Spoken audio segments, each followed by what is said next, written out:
La muerte de los padres cuando somos adultos suele ser un duelo poco reconfortado. Y es que la mayoría de las personas da por hecho que al no ser niños, pues en realidad no estamos pasando por nada tan trágico ni tan terrible. Y es verdad que cuando un niño pierde a sus padres, estará pasando por un duelo que vivirá como una gran herida de abandono y que no solo implicará la pérdida en ese instante de su vida, sino que en general, pues ya no contará con esa figura de apoyo, de respaldo en todos los sentidos para ayudarle a salir adelante en la vida. Entonces, son duelos diferentes, porque algo que no se está tomando en cuenta es que cuando perdemos a nuestros padres siendo adultos, pues implicó que fuimos generando un vínculo muy, muy cercano, que se fue alimentando con el paso del tiempo. Décadas, 20 años, 30, 40, 50, 60, y por lo tanto, todas esas experiencias compartidas, esos recuerdos, esos buenos y también malos momentos, pues están ahí y nos ayudarán a generar una sensación de vacío muy, muy grande, porque estaremos acostumbrados a convivir y a tener a esa persona, pues dentro de nuestra vida. Yo personalmente estoy pasando por ese duelo, la orfandad en la adultez, y es por ello que te quiero hoy platicar sobre este tema. Quédate.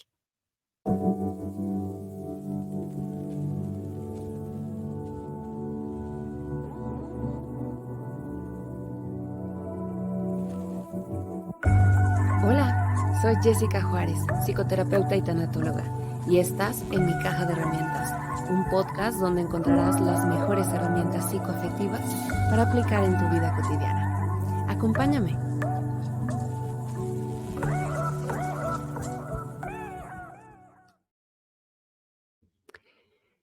Y bueno, pues antes de empezar, te doy la bienvenida a este primer episodio de la cuarta temporada. Sé que lo postergamos bastante y vamos a regresar en agosto. Ya es octubre y pues te quiero platicar también un poquito de qué fue lo que pasó. Justamente en agosto fallece mi papá. Y pues eso me movió todo, todos los planes, todo lo que tenía yo programado, todo mi calendario, incluso tuve pues que suspender algunas de mis funciones en ese momento y que era importante porque además yo necesitaba pues vivir este duelo. Ya he compartido en otras ocasiones que mi mamá falleció hace ya 7 años, en diciembre cumple 8 de haber muerto, y ese duelo principalmente fue el que marcó un antes y un después en mi vida y que me generó una serie de conflictos que me llevaron incluso a la depresión, pero que también me llevaron a encontrar otros caminos, justamente la especialidad en la tanatología, y que fue gracias a esas herramientas que encontré que yo decidí ejercerlo, porque inicialmente te quiero contar que yo me meto a esa especialidad no tanto buscando ayudar a las personas, quería ayudarme yo, quería entender por qué me estaba sintiendo así, qué estaba pasando conmigo y entender mejor este tema de la muerte. Después de esta gran experiencia es que yo decido que necesito compartir toda esta información con mis pacientes, con mis alumnos, con mis colegas, con mis amigos, con todo el mundo que me quiere escuchar. Y es a partir de ahí que empiezo como tal a ejercer.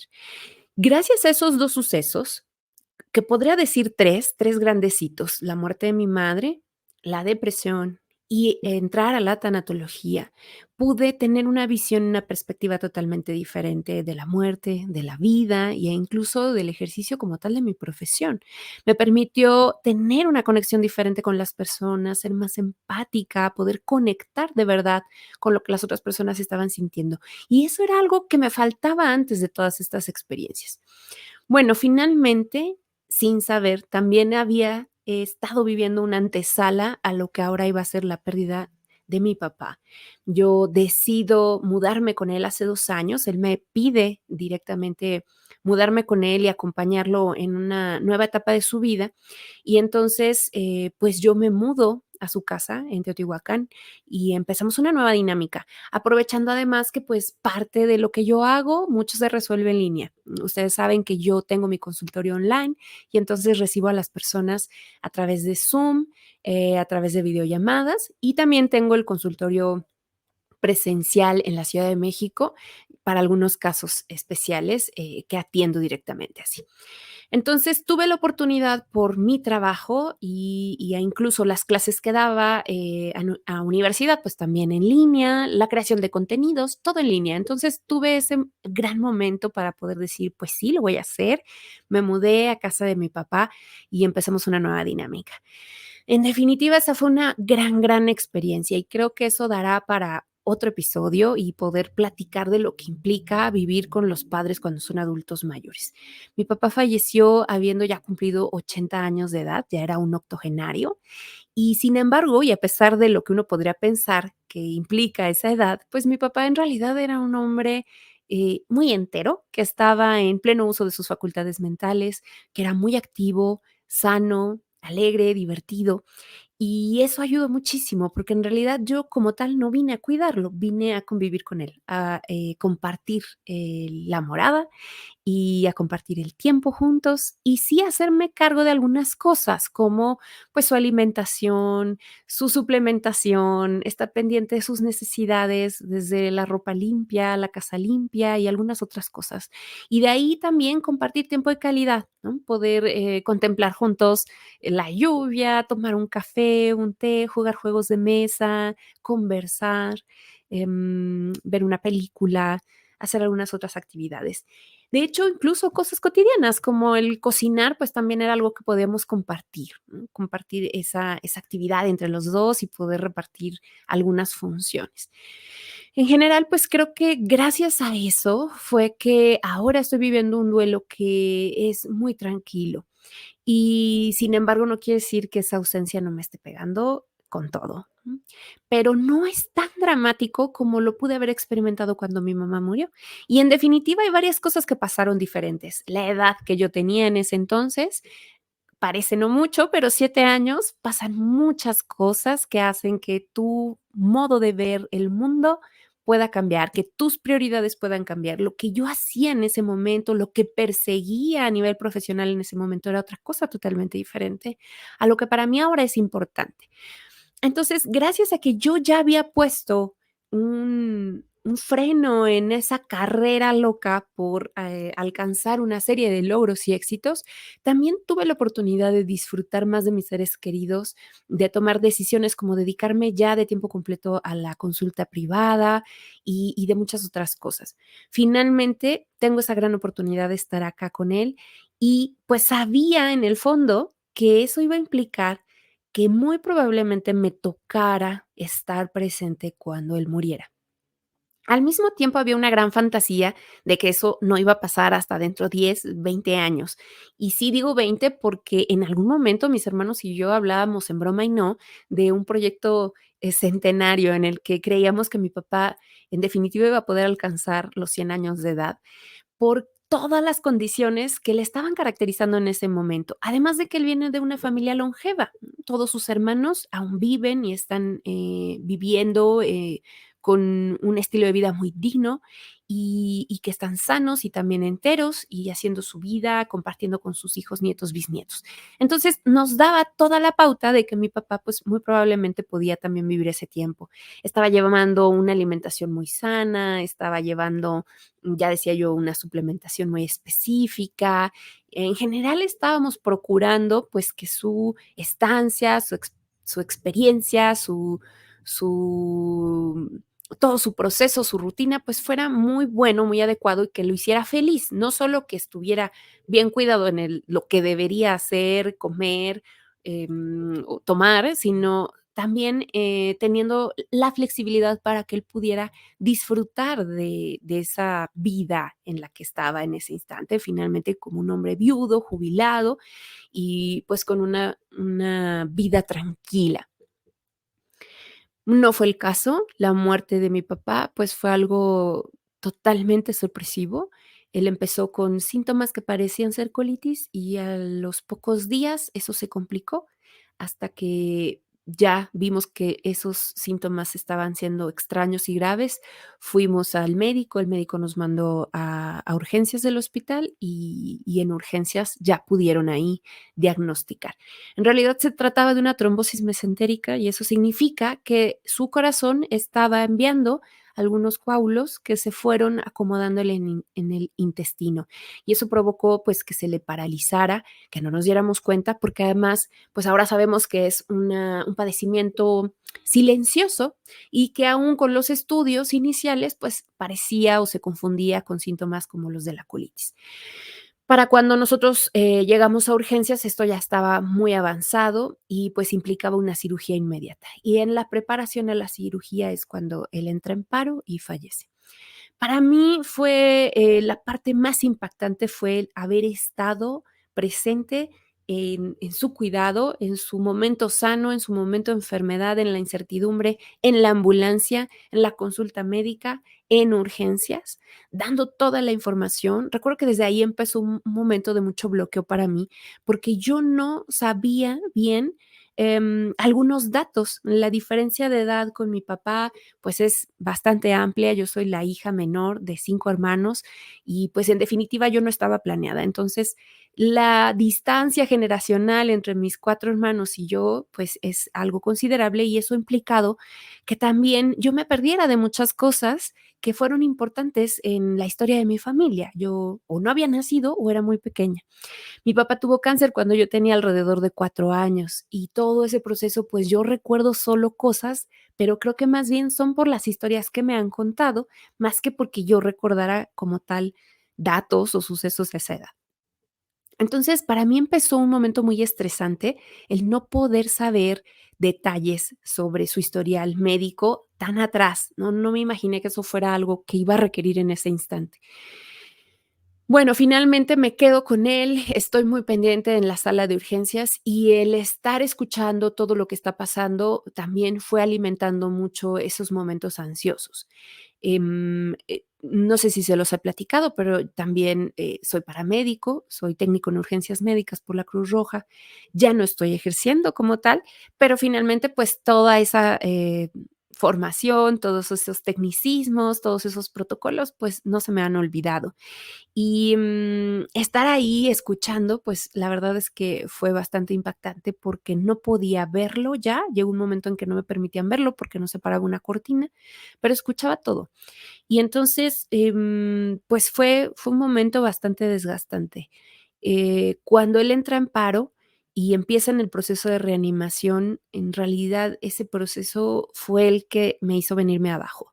Fueron 30 minutos, los más largos que he tenido en mi vida, que de inicio fueron como con mucha angustia de estar concentrada y pensando: "Papá, por favor, resiste, regresa". Eso era lo primero que yo pensaba en esos 5 minutos que pasaban. Cuando ya son 10 minutos, empiezo a entrar en angustia pensando en por qué no está reaccionando, por qué no está despertando, y empieza todo mi cuerpo a reaccionar. Se me dispara la frecuencia respiratoria, la frecuencia cardíaca, empiezo a sentir mucha, cosquilleo y hormigueo en mis brazos.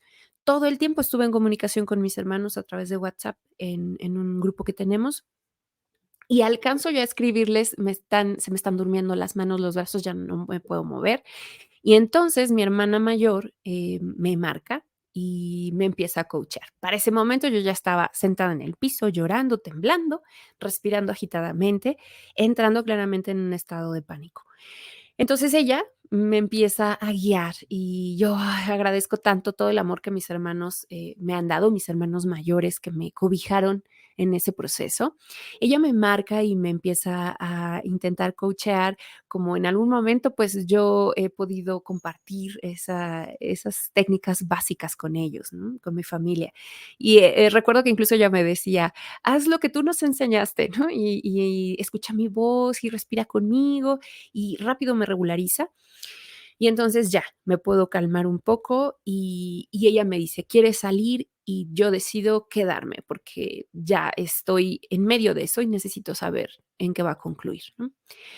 En cuanto yo me siento más tranquila y cuelgo la llamada, a los pocos minutos ya salen los médicos a decirme que después de 30 minutos de reanimación, con respiración artificial, intentaron, reanimar su corazón, me explican todo el proceso y, pues, para notificarme que había fallecido. Me preguntan si quiero entrar a verlo para despedirme, por supuesto que digo que sí. Y miren que aquí viene una historia muy interesante. Cuando mi mamá falleció, Ella ya estaba en terapia intensiva, tuvo una infección muy difícil de controlar y llegó un momento en, pues, que ella estaba inconsciente. Cuando nosotros entramos a despedirnos, yo estaba en tal negación que no podía asumir que esa era la despedida. Recuerdo que entrábamos en pares y yo entré a ver a mi mamá con mi hermana la mayor, justamente, con mi hermana Gloria. Y cuando entramos, ella, con toda su sabiduría y su madurez, le dijo a mi mamá que se fuera tranquila, que íbamos a estar bien, que no se preocupara. Y yo entré en un momento tan incómodo cuando yo la escuchaba decir eso, era, ¿cómo te atreves a decirle a mi mamá que se puede ir? Yo al contrario, era, no te vayas, yo te necesito, no quiero que te mueras todavía. Le decía: "Sí, está aquí mi abuela, ya vino por ti, dile que no es tu momento, que tú te vas a quedar y mamá, por favor, lucha". O sea, yo, a pesar de lo que ya nos habían dicho los médicos, yo estaba en una negación terrible. Y mi hermana fue muy paciente y muy amorosa, ni siquiera por esa reacción tan impulsiva mía ella, entró en conflicto. Ella solo dio el mensaje que tenía que dar y me acompañó a mí en ese instante que yo estaba totalmente bloqueada.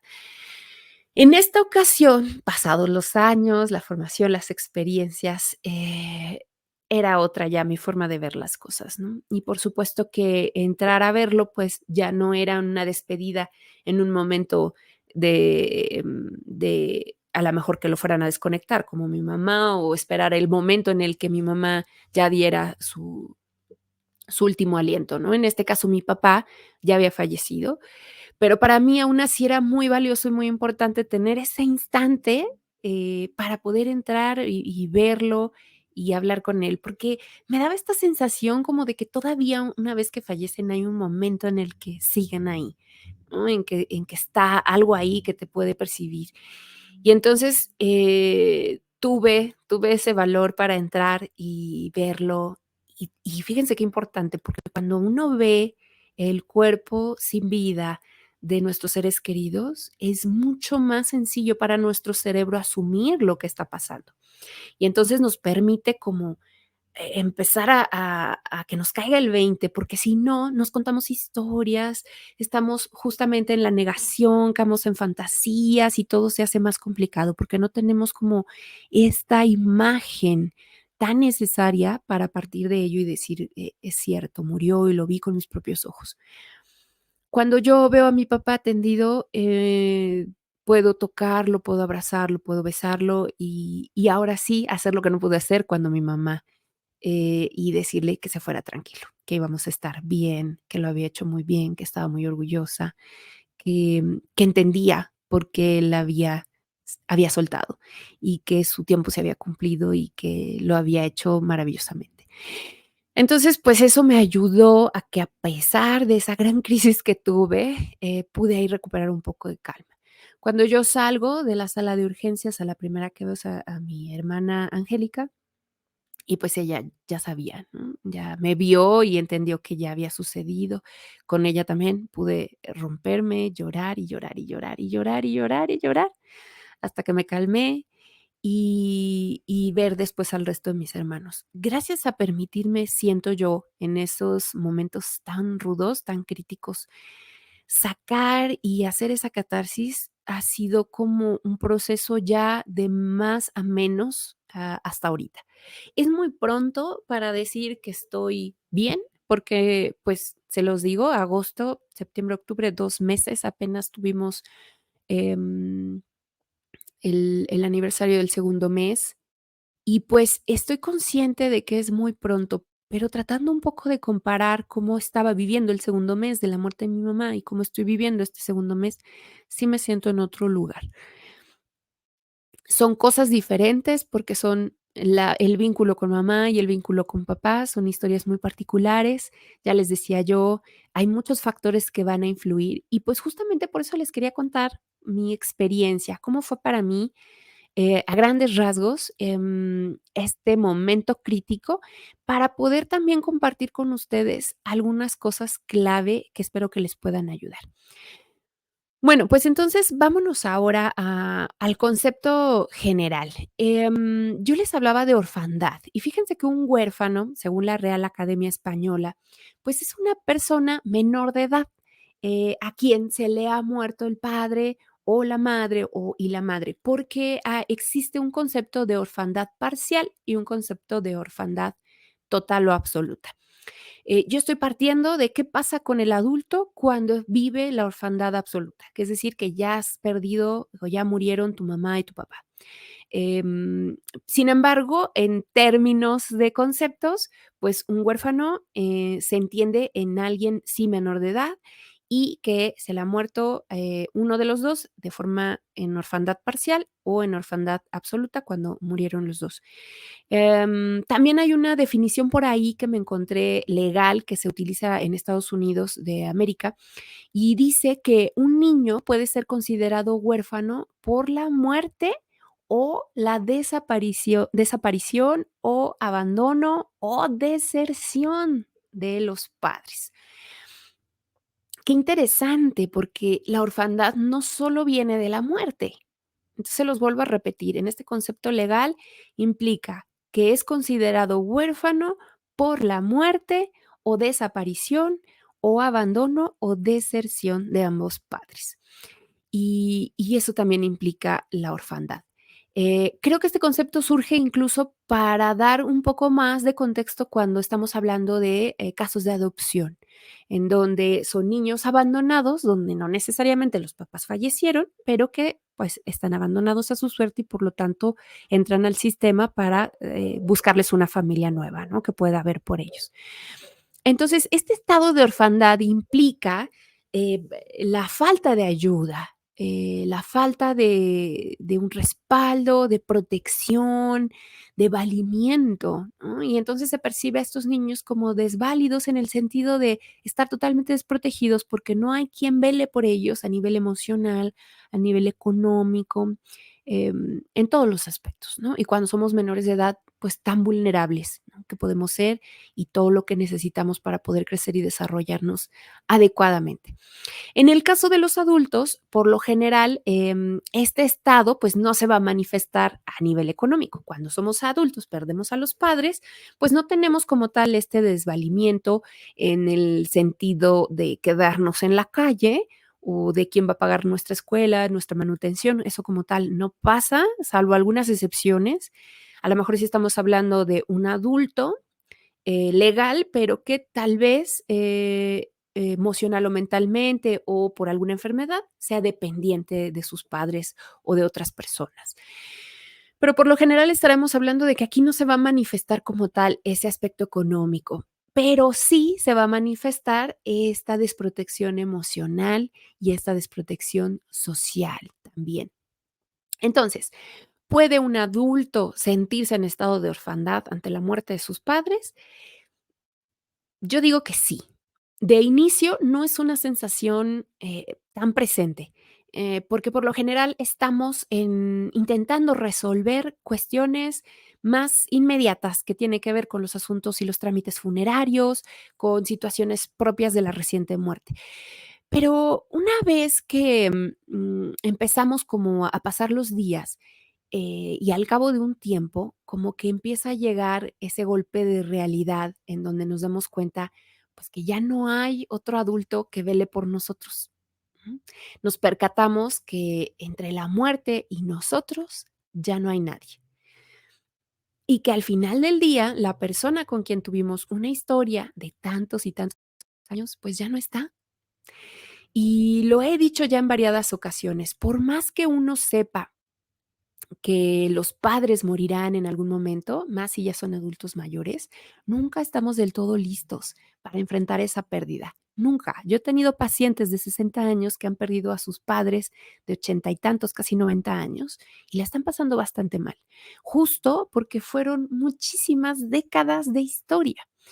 Y aunque uno sea un adulto autosuficiente, independiente, con sus propios hijos, a lo mejor hasta con tus propios nietos, seguimos emocionalmente siendo hijos de los padres. Y el saber que podemos recurrir a ellos, al menos por un consejo, por consuelo, es muy reconfortante. Por lo que perder esa base puede de verdad desestabilizarnos en diferentes medidas. Por lo que sí, al menos psicológicamente, la orfandad es real, aún siendo adultos. Y se trata, pues justamente y por lo tanto, por todo lo dicho, de un duelo incomprendido, que se ha estudiado además muy poco, ¿eh? He buscado información para hoy este episodio y he encontrado que pues no hay ni siquiera como tal estadísticas claras ni registros del impacto de esta pérdida. em, pues porque justo no es una orfandad común de la que volteemos a ver. Hay muchos datos respecto a los niños huérfanos, por supuesto, pero no de la orfandad adulta y absoluta, ¿no? Es decir, que ambos padres ya han muerto. Entonces, bueno, pues ahí hay muchas cosas que no estamos como tal registrando porque no se está dando tanta importancia. Bueno, entonces, ¿qué sucede? ¿Por qué nos impacta tanto? ¿Por qué nos sentimos así? ¿Por qué si tenemos ya tantas herramientas emocionales, mentales, si ya somos adultos hechos y derechos, realizados con nuestra propia vida, que en la mayoría pues ya no están viviendo con sus padres, no dependen de ellos y aún pidiendo un consejo, a lo mejor terminamos haciendo lo que mejor consideramos? ¿Qué es lo que pasa? Fíjense que hay un psicólogo, Alexander Levy, y él dice que muchas veces los hijos y las hijas nos damos cuenta de que nuestros padres, a pesar de aquellas fantasías infantiles que pudiéramos haber tenido sobre ellos, cuando mueren es cuando nos damos cuenta que, o tenemos la oportunidad de darnos cuenta que son humanos con errores y con virtudes, que no eran invencibles ni con habilidades sobrehumanas, sino que eran hombres y mujeres, pues como nosotros, con virtudes y con errores. Ya he hablado justo de esto en algún momento. Va a ser parte de estas tareas importantes que nosotros le devolvamos esa humanidad a las personas que nos trajeron al mundo, porque podemos caer en dos grandes errores, o en terminar dejándolos en un gran pedestal, los santificamos y eso hace que cada vez sean más inalcanzables, que empecemos a olvidar aquellas cosas que no fueron tan buenas o tan honrosas y que entonces nos atormente mucho más la pérdida y el duelo se dificulte. O por el contrario, puede que nos estemos centrando en aquellas cosas que nos hicieron sentir mucho sufrimiento y que por lo tanto perdamos de vista aquello que sí fue, pues que fue positivo y nos quedemos solo con lo negativo, lo satanizamos, ¿no? Y eso también dificulta mucho que podamos llevar nuestro duelo a un buen lugar. Bueno, otra mirada que nosotros como hijos podemos vivir en la orfandad tiene que ver con percatarnos de que ahora somos nosotros quienes ocupamos el lugar más alto en la jerarquía de la familia. Y esto significa que a lo mejor antes, más en nuestras comunidades latinas, pues hemos aprendido a que nuestros padres son como esos ejes, esos pilares de la familia que convocan a esos almuerzos de domingo, que convocan a esos eventos familiares, a esas reuniones, a esos compromisos. Incluso implica seguir haciendo cosas que a lo mejor ya no queremos tanto, pero que tenemos que dar cumplimiento por ellos, por los abuelos, por los papás, ¿no? Mientras más haya arriba, más esa jerarquía, ¿no? Pero cuando ya no hay nadie, cuando ya no está, alguien más, un adulto más en esa línea familiar, arriba de ti, arriba de uno, de nuestra generación como hijos, pues entonces nos cae el 20 de que ahora somos nosotros quienes ocupamos el lugar más alto en la jerarquía y que ahora depende de nosotros dar ese acompañamiento, pues ahora a los que vienen debajo de nosotros, a los hijos, a los sobrinos, a los nietos, a los más pequeños, a los más jóvenes, nos toca ahora a nosotros hacernos cargo en muchos sentidos, desde ser una referencia, ser un buen ejemplo, ayudarlos a resolver algunos asuntos, darles un buen consejo, darles alguna referencia, ser quienes convocamos para mantener a la familia unida. Entonces, es una gran carga.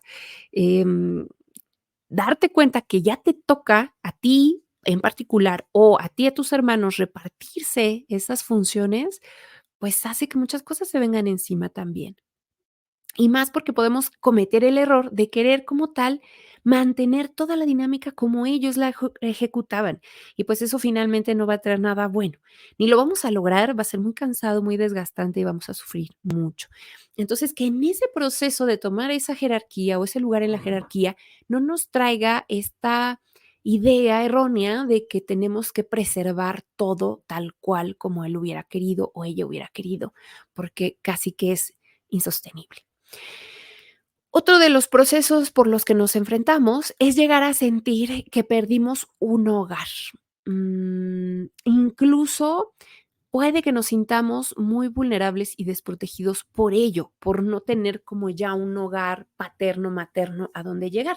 Y eso puede ocurrir por diferentes razones. Tal vez cuando nuestros padres mueren, a lo mejor el tema de la herencia implica que esa casa donde crecimos, pues tenga que repartirse entre varias personas, que tenga que sufrir modificaciones en esa repartición. A lo mejor termina siendo una propiedad que se deba vender, a lo mejor se alquila, a lo mejor tiene otra función diferente, a lo mejor uno de los hermanos o algún otro pariente se queda con esa propiedad. Y entonces el visitar ese lugar ya no se siente igual, ya no tenemos ese lugar a donde correr, que implicaba el sentir esa comodidad de la protección que se fue construyendo sobre la idea del hogar y de la casa.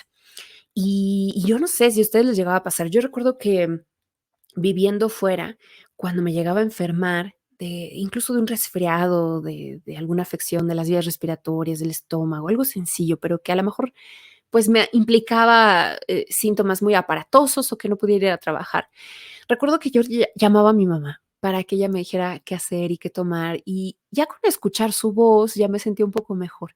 Pero era el momento más mágico cuando ella me decía: "¿Y si te vienes unos días a la casa, hija? Yo acá te cuido, acá te apapacho". Bueno, para mí era: "Sí, por favor", y correr y venirme para acá, para la casa con mis papás. Y el simple hecho de cruzar la puerta ya era para mí, ay, sentirme mucho mejor. La mitad de mis males se me quitaba una vez que cruzaba la puerta. Y es porque vamos construyendo esa idea del lugar seguro, del refugio, que nos impacta emocionalmente con bastante fuerza. Entonces, si fue un caso similar, si tú tenías esa casa paterna donde creciste, donde pasaste bastante tiempo y después esta casa se pierde a raíz de la muerte de los padres, pues también vendrá una sensación de desprotección, de vulnerabilidad por no tener ese techo ahí a donde refugiarse. Puede que no sea el caso, si a lo mejor no se contaba con dicha propiedad, o a lo mejor fuiste de una familia que tuvo que mudarse muchas veces por diferentes razones y entonces no enraizaron en una casa como tal. O a lo mejor, a pesar de haberse mudado mucho, una de estas casas fungió como con ese poder emocional. Bueno, finalmente este puede ser parte de uno de los procesos a vivir.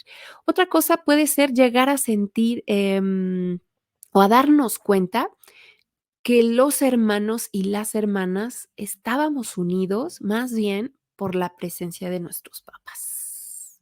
Y esto está feo, pero muchas veces es real. Puede que las familias se desintegren, pues porque ya cada quien agarra su camino, porque te das cuenta que eso que decía yo hace rato, que venías los domingos a almorzar por dar cumplimiento con los papás o dar cumplimiento con los abuelos, pero cuando ellos ya no están, pues igual te lo ahorras. Igual y ya no estás dispuesto a ser parte de esas rutinas o esas actividades. Entonces, eso también merma y genera, suma en el vacío que se va experimentando, porque es un cambio de estilo de vida. Todas esas cosas que eran importantes, que hacíamos, que compartíamos, pues ya no están, ya no las estamos llevando a cabo porque las cosas cambiaron. Y no es malo ni bueno, solo es. Se entiende, a lo mejor habrá hermanos que vivían más lejos y hacían un esfuerzo para poder estar en las fechas más importantes, los cumpleaños, las navidades, pero ya a partir de la muerte de los padres, pues tal vez ya decidan que no.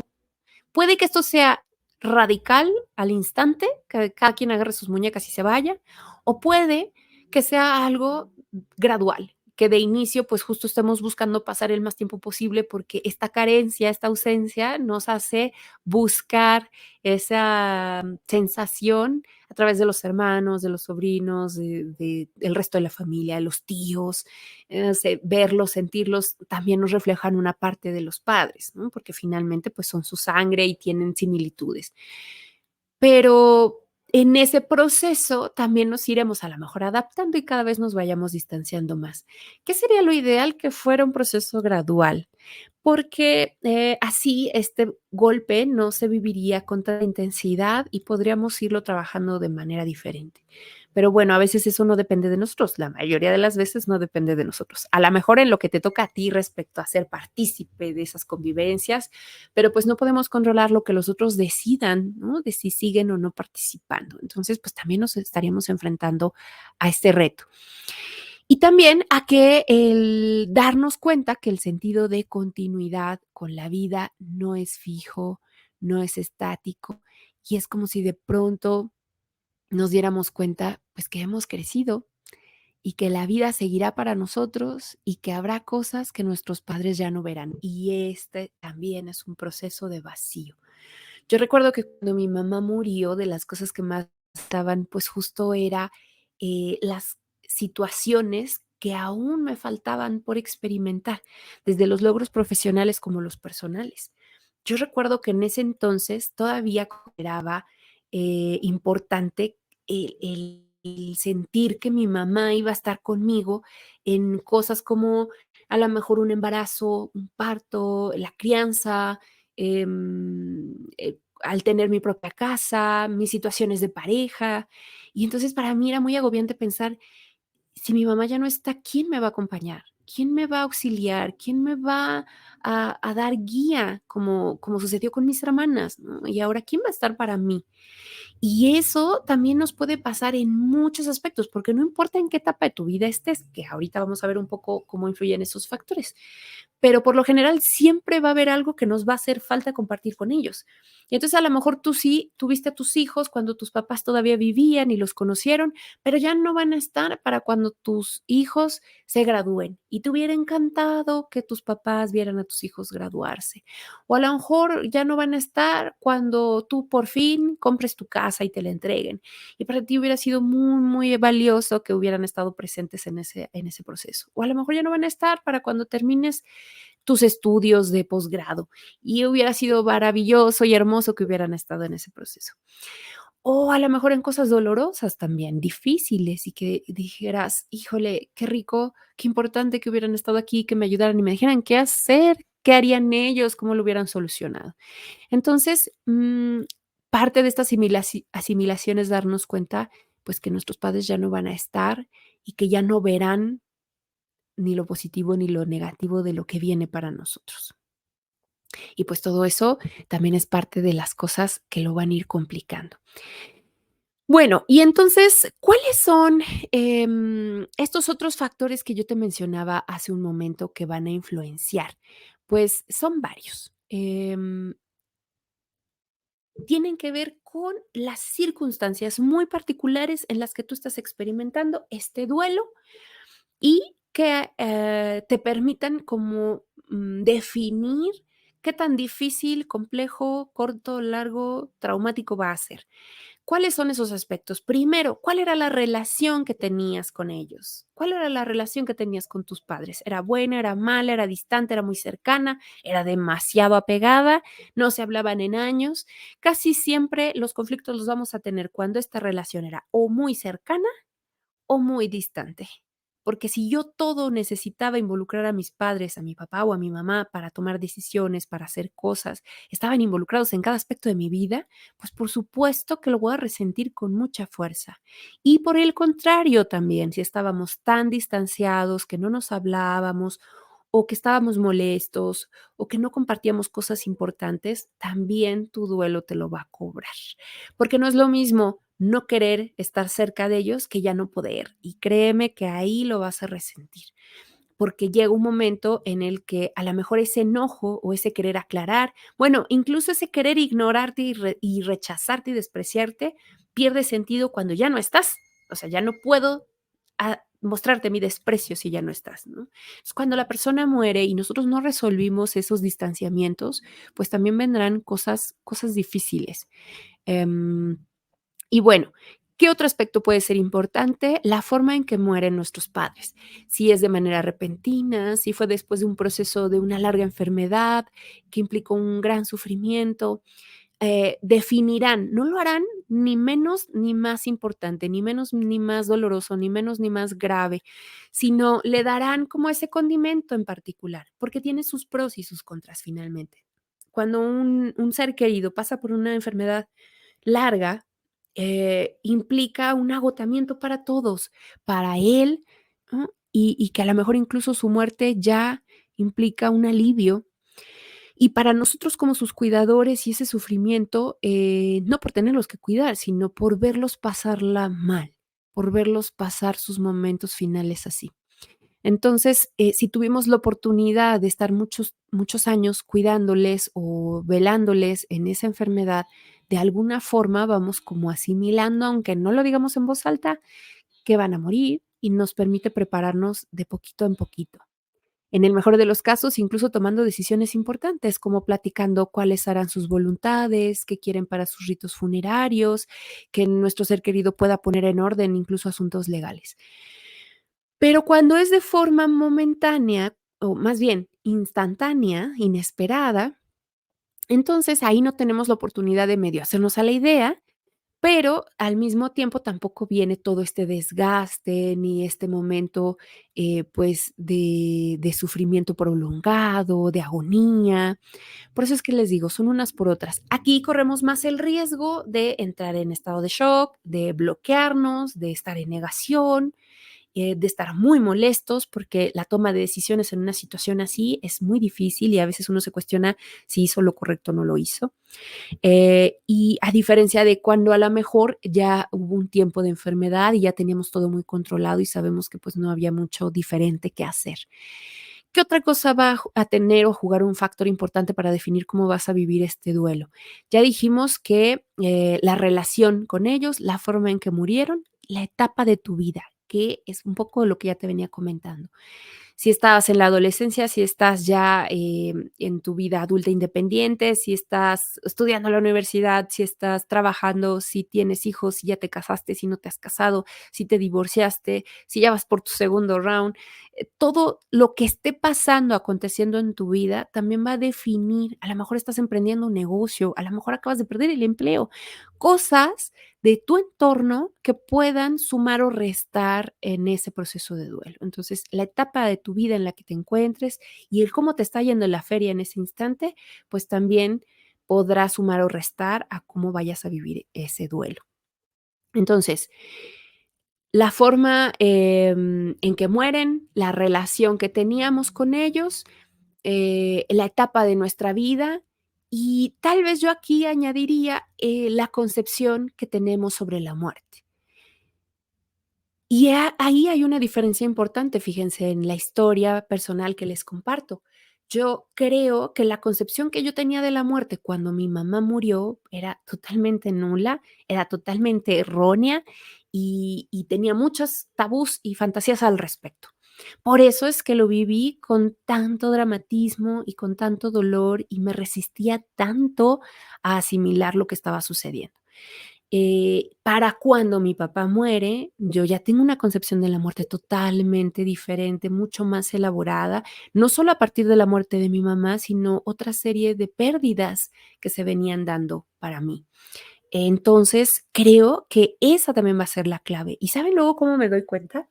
A veces en el consultorio, cuando estoy trabajando con pacientes por tema tanatológico y me dicen, es que es injusto. No es justo esto que pasó, ¿por qué se tuvo que morir mi mamá? ¿O por qué mi papá, habiendo tanta gente tan mala allá afuera en el mundo, por qué él, si era una persona tan buena, tan trabajadora? Y ahí yo me doy cuenta que no tienen una concepción clara de la muerte. Y te voy a decir por qué. La muerte es universal y no tiene que ver con premios ni con castigos.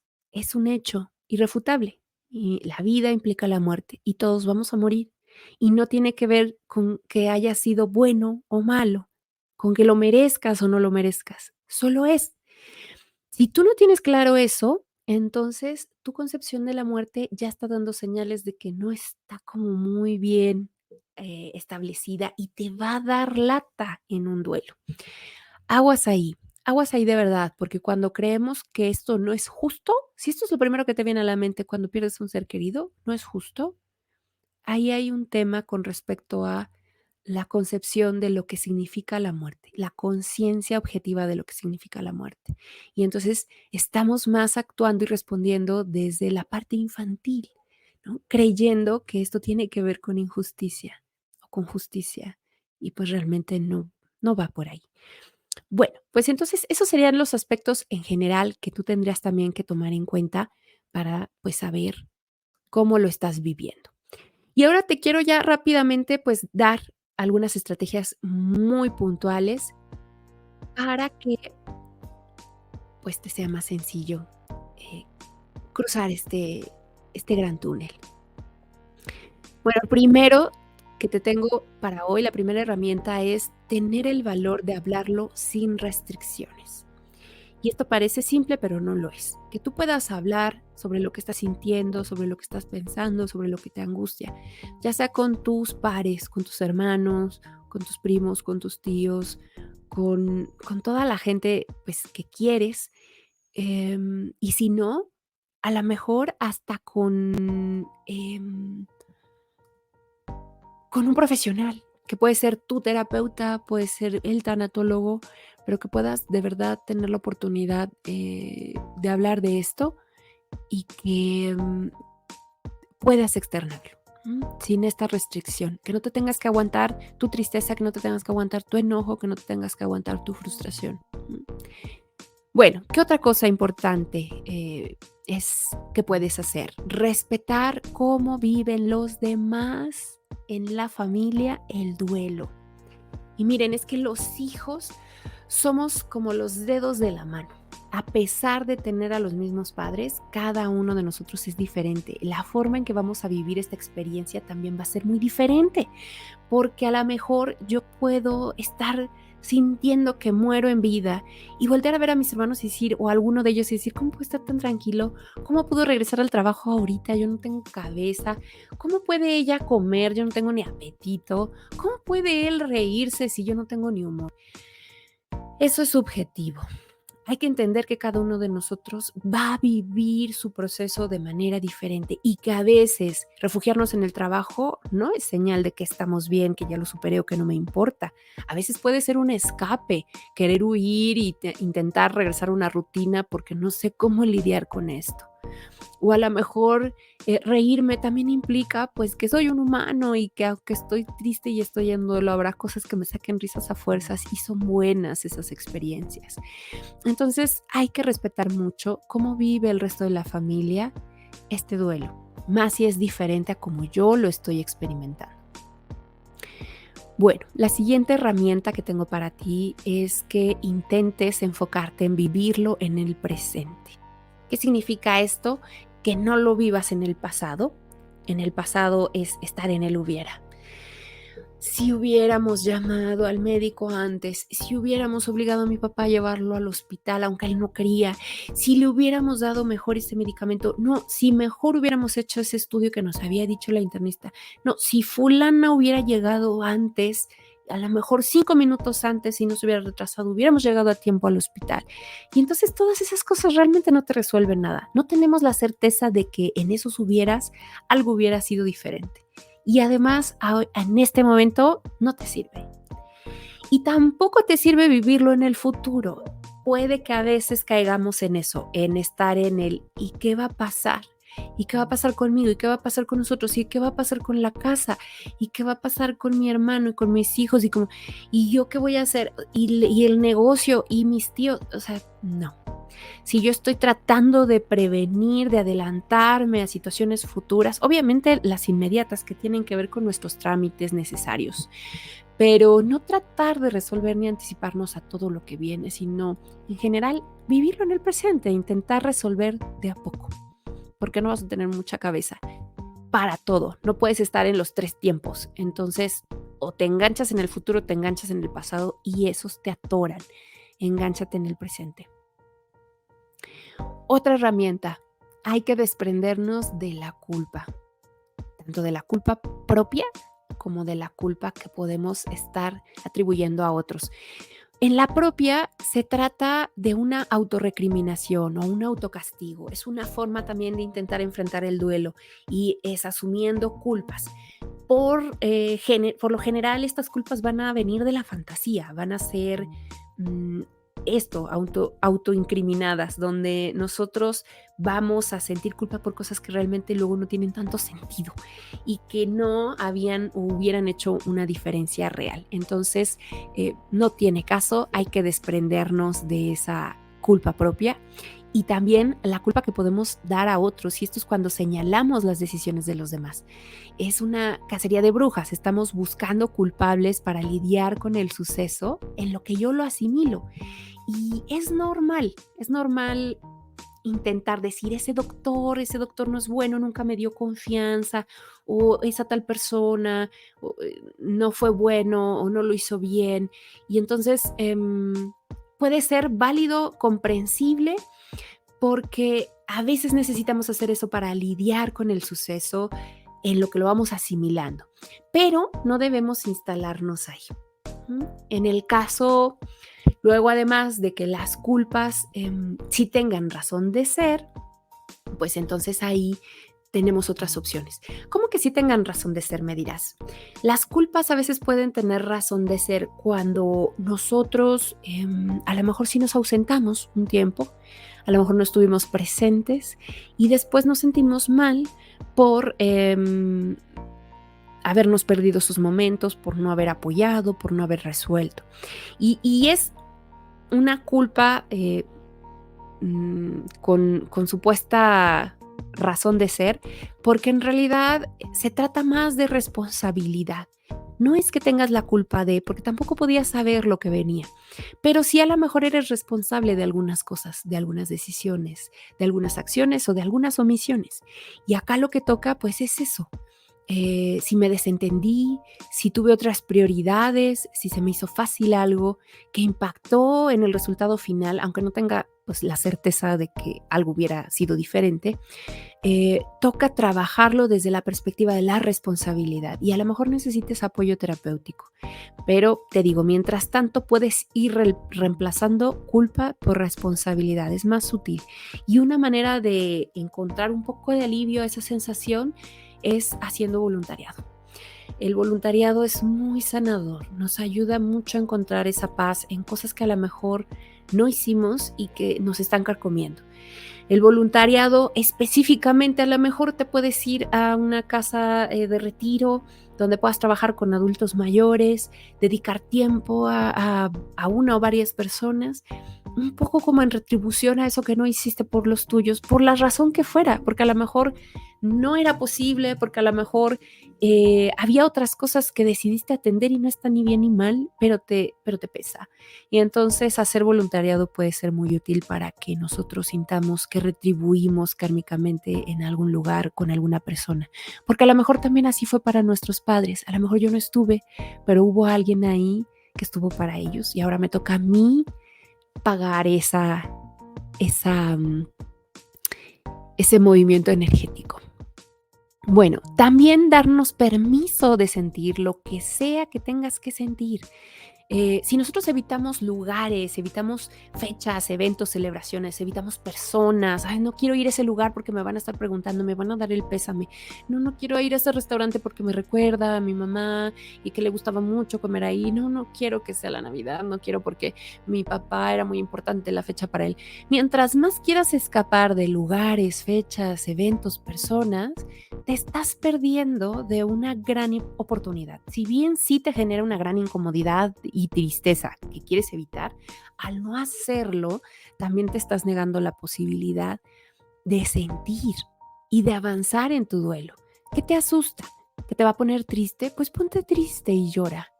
¿Que te vas a sentir incómoda? Pues ponte incómodo. Siente. Lo que no puedes hacer es tratar de evitar sentir. Si ese es tu objetivo, ¿qué crees? Te tengo malas noticias. El duelo te va a alcanzar en el momento menos adecuado, en un momento súper imprudente y vas a explotar hasta públicamente, te va a hacer pasar un gran bochorno, porque así es esto. se acumula, se acumula, se acumula como una lata de refresco muy agitada y de repente explota en el peor momento. Entonces, no, no, no, permítete sentir y no le saques, siéntelo. Siente esa tristeza, siente ese enojo, llora lo que tengas que llorar para que después tengas la fuerza para reponerte y funcionar. Si no, te va a alcanzar y te va a dejar fuera de línea. Bueno, y finalmente vivir los rituales. Pueden ser religiosos, pueden ser espirituales, pero estos nos van a permitir la despedida. Si tú eres religioso, tienes algún apego religioso, aprovéchalo. En mi familia tenemos una educación católica y aunque yo no profeso como tal la creencia religiosa, sí me he permitido dejarme ayudar de estos rituales y estas tradiciones que me han llenado mucho, que fue una gran oportunidad cuando mi mamá murió y que también lo fue cuando mi papá murió. Recibir a la gente, recibir su pésame, algunos pésames más torpes que otros, unos más imprudentes que otros y otros bien valiosos que te llenan el alma, anécdotas, historias, cosas que no sabías sobre tus padres que te vienen a contar esas personas que vienen a dar sus respetos y que te pueden ir llenando ese saquito que se está quedando vacío. Porque no solo se trata de tus recuerdos, vas a reconstruir la imagen de tus padres a partir de lo que te va a traer la gente. Y escucharlos es bien rico. Y además los rituales nos obligan a levantarnos, a bañarnos, a vestirnos sin ganas, porque hay que recibir a la gente, hay que hacer la oración, hay que ofrecer un café, hay que compartir un pan. Y todo eso nos hace movilizarnos, funcionar. Y cada día que haces eso y que estás en el rosario y que estás conviviendo y que estás recibiendo a las personas aún sin ganas, cada día le están diciendo a tu cerebro si pasó. Parece una pesadilla, pero no lo es la vida real y esto sí pasó. Y lo necesitas ese recordatorio todos los días para que te caiga el 20, porque si no te vas a quedar en el limbo y necesitas que te caiga el 20. Si no eres practicante de alguna religión, a veces otros rituales espirituales pueden ayudarnos mucho a hacer estos procesos de paso. Particularmente las ceremonias holísticas pueden ser una opción. Por ahí creo que tengo algún episodio sobre algunas actividades que se pueden hacer para despedida o para cerrar ciclos. Si no, lo vamos a buscar y vamos a reactivar el tema. Pero mientras tanto, pues piensa en algo que a ti te haga sentido, que te haga estar cómodo y que te permita darle resignificado y hacer esa transición. Te decía ya, por cierto, comercial, les cuento que ahora ya soy facilitadora en ceremonias holísticas, así que si les interesa, los invito a entrar a mi sitio web, jessicajuarez.com/ceremonias y ahí van a encontrar todo el chismecito. Bueno, te traigo además la recomendación de un libro y que espero que pues sea de mucha ayuda para ti. Se llama El adulto huérfano y es de Alexander Levy, este psicólogo del que te hablaba hace rato, que nos explicaba más o menos lo que viven los hijos ante la pérdida de los padres. Y pues justamente de eso va el libro. Relata cómo vivió la muerte repentina de su padre, este autor, y este lento caer además de su mamá porque estaba pasando por una demencia senil, lo cual pues fue una experiencia muy dura. Y a partir de de esos dos sucesos, este psicólogo analiza su experiencia y muestra cómo la ausencia de los padres afecta pues lo más profundo de la individualidad y de las relaciones personales en nosotros los adultos. Entonces, vale mucho la pena leerlo, tanto que si ya perdiste a tus padres y estás en una situación así, tanto que si aún no has pasado por ello. O sea, la lectura de este libro puede ser muy útil. Si tú ya los perdiste, te ayuda a elaborar mejor ese duelo y como a ser más consciente el tipo de pérdida por el que estás pasando y que no sea minimizada ni que se tenga que pasar como por debajo del agua. Y te decía, y para aquellos que aún no han tenido que experimentar esto o lo han experimentado de forma parcial, que ya perdieron a su papá o que ya perdieron solo a su mamá, pues también les recomiendo mucho este libro porque los va a ayudar a prepararse pues a esta inevitable transición y a tener incluso, no solo prepararte para el momento en que mueran, sino a tener desde ya una relación mejor con tus padres, que son ya mayores o ancianos y que es tan importante si tienes la oportunidad todavía de corregir algunas cosas antes de que partan. Muy recomendable. También les quiero recomendar El camino de las lágrimas de Jorge Bucay. Jorge Bucay tiene una colección que se llama Hojas de Ruta. Son una serie de libros que hablan sobre estos transitares. Está el camino, me parece, el camino de la felicidad, el camino del amor. Son 4 libros y El camino de las lágrimas en particular es el que habla sobre el duelo. Me gusta mucho, es un libro breve, ligero. A Jorge Bucay le encanta contar historias para que nosotros podamos como entender más o menos algunos procesos. Y además me gusta la forma en que le da el enfoque a las etapas del duelo, que no son las tradicionales ya conocidas. Muy buenos los dos. Si tienen oportunidad, aprovechen y pues léanlos. Pero lo más importante, permítanse entender que es un duelo y que esta orfandad emocional como adultos es parte de este proceso que es real, que no estás loco si te estás sintiendo así, que no estás solo porque somos varios que estamos pasando por ese proceso, pero que hay una luz al final del túnel. Casi siempre este tipo de pérdidas, más cuando ya es la de ambos padres, nos empujan y nos impulsan, si el duelo está bien llevado, a un proceso de madurez y de crecimiento personal bastante fuerte. O sea, el quién eres hoy o el quién eras antes de perder a tus padres y en quién te vas a convertir es un crecimiento brutal. No es en lo que estamos pensando y no es lo que quisiéramos. Quisiéramos más bien seguir teniendo a nuestros padres y dejar ese crecimiento de lado. Pero si te sirve de consuelo llevar este duelo de la manera correcta, te va a permitir llegar a otros niveles en esta escalada. Y si no estás sintiendo que lo estás logrando, entonces por favor busca ayuda de nosotros los psicólogos y tanatólogos. No tienes que librar este camino tú solo o tú sola. Te podemos acompañar.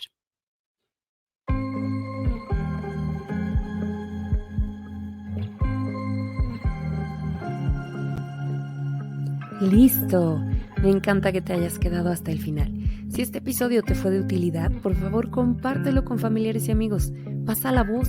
Hay al menos una persona en tu círculo que está necesitando este tema ahora mismo. Mándalo. Te lo va a agradecer y yo también. Y si estás por YouTube, no olvides darle like, suscribirte y dar clic en la campanita para que te enteres a tiempo de los nuevos episodios. Este espacio es tuyo. Escríbeme con todas tus dudas, así como con tus testimonios. Me encantará leer tus comentarios y responder a tus preguntas. Para contactarme, te invito a visitar mi sitio web jessicajuarez.com. Ahí encontrarás el detalle sobre mi formación profesional, mis servicios, redes sociales, medios de contacto y más contenido. Esto fue mi caja de herramientas. Gracias por ser y estar. Te espero la próxima semana. Besitos. Chao.